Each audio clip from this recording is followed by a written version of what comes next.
Bom, nessas aulas 57 e 58, então, a gente já começa com química orgânica, né?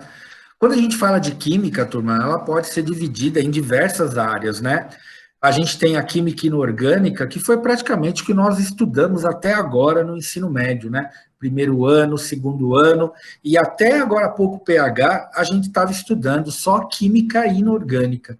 E química inorgânica não tem carbono, né? Ela não tem átomos de carbono na sua constituição principal. Isso inclui também a fisicoquímica. Fisicoquímica, turma, são cálculos que geralmente são tópicos, aliás, que envolvem cálculos dentro da química, né?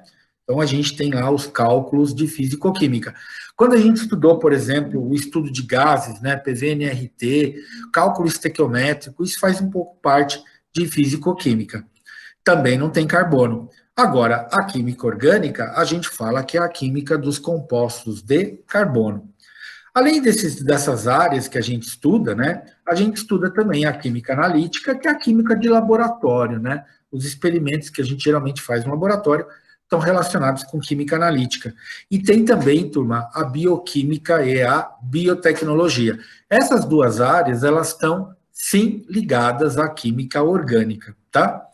Então, como eu disse para vocês, a química orgânica, né, é a área que estuda os compostos que têm carbono, né?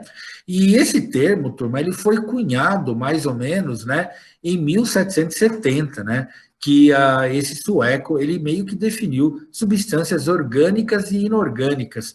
Então, substâncias orgânicas, elas vinham de substâncias vivas, e inorgânicas de substâncias não vivas, mas ninguém tinha a menor ideia daquela época do elemento carbono, né? E só foi aparecer no século XIX. Então, os compostos orgânicos, né, definidos aí no século XVIII, eles eram definidos como compostos derivados de organismos vivos, né?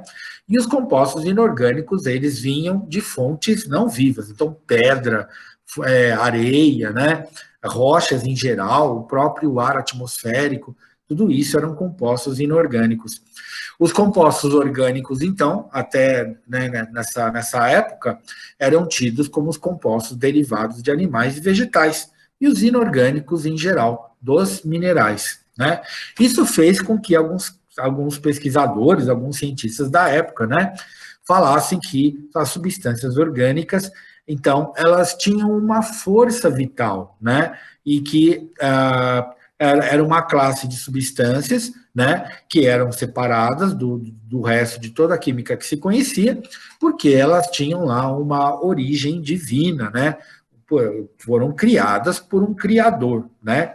Então, o Berzelius, né, que era um forte defensor dessas ideias religiosas, né, ele falava que os compostos orgânicos jamais poderiam ser sintetizados fora dos organismos vivos, né?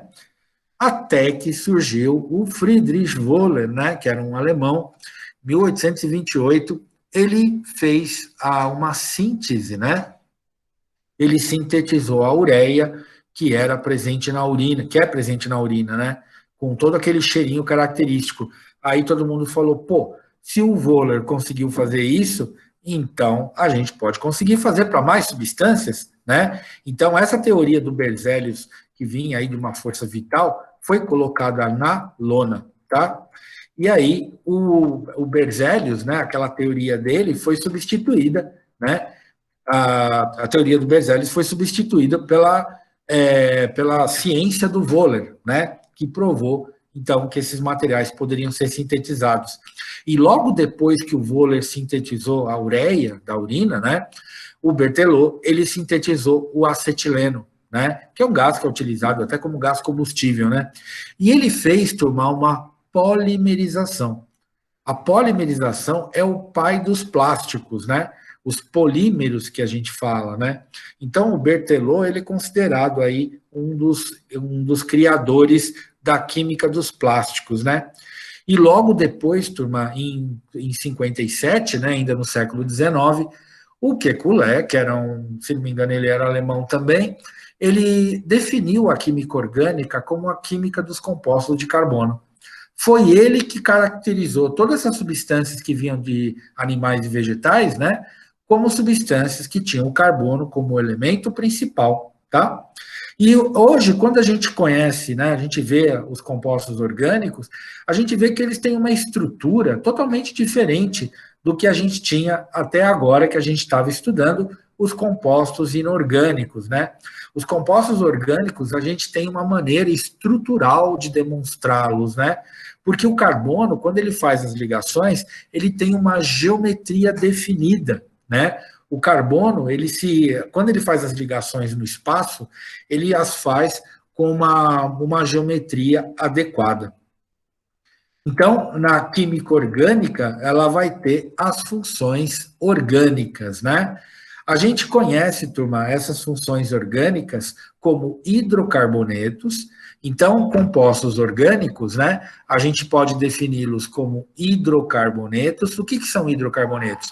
São aqueles compostos orgânicos que têm carbono e hidrogênio, tá?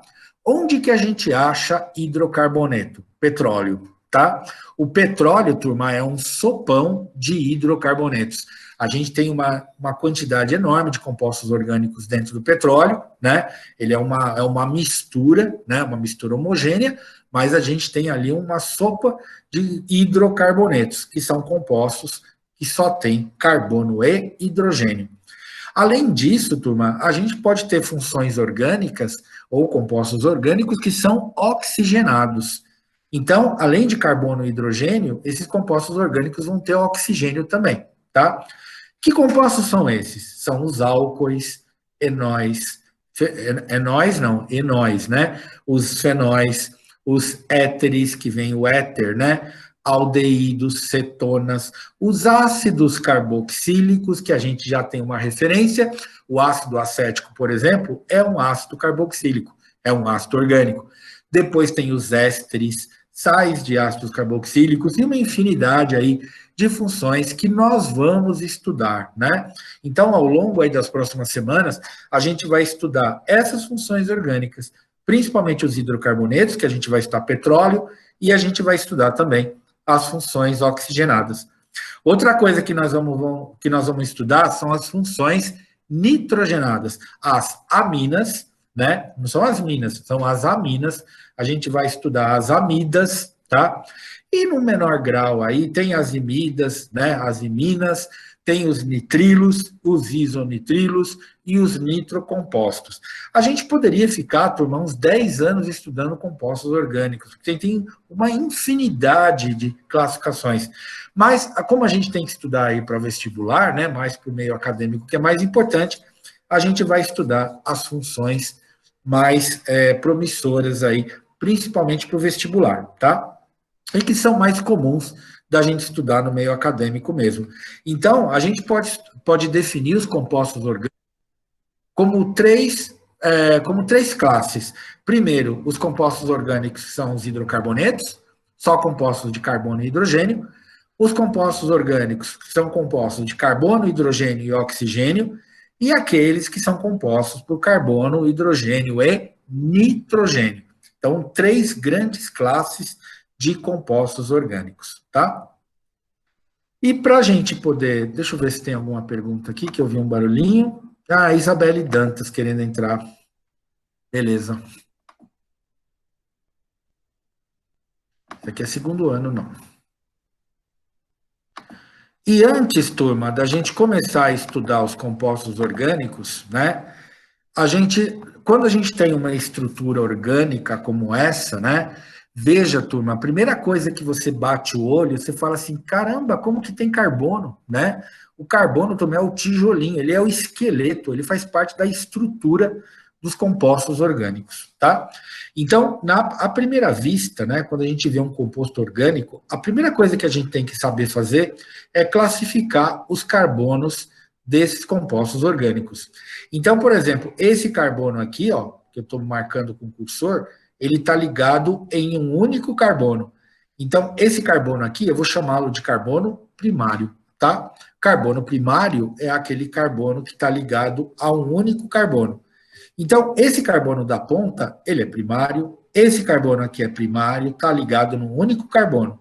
Esse carbono da ponta também é primário, está ligado num único carbono.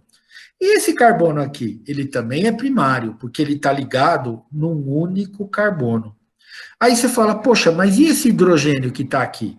Esses hidrogênios, turma, eles surgem para completar as ligações que a gente vai ver depois, tá? Mas, por exemplo, quando a gente estabelece ligações químicas, a maioria das ligações químicas a gente estabelece de carbono para carbono, tá? Então, esse carbono está ligado nesse carbono e o hidrogênio ele entra aqui apenas para completar as ligações, tá? Então, esse carbono é primário porque ele está ligado num único carbono.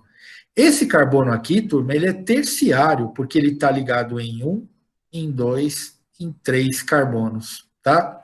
Esse carbono é secundário porque ele está ligado em um, em dois carbonos. E esse carbono aqui, ele é quaternário porque ele está ligado em um, em dois, em três, em quatro carbonos. Então, essas definições de carbono primário, secundário, terciário e quaternário, a gente vai estudar logo no primeiro momento, tá? Para definir os tipos de carbono que nós podemos ter em um composto orgânico, tá? Então, quando você pega um composto orgânico, a gente classifica carbono primário, que está preso em um único carbono. Carbono secundário está preso em dois carbonos. Carbono terciário está preso em três carbonos. E o carbono quaternário está preso em quatro carbonos. O hidrogênio, turma, ele entra nas ligações só para poder completar essas ligações químicas, tá?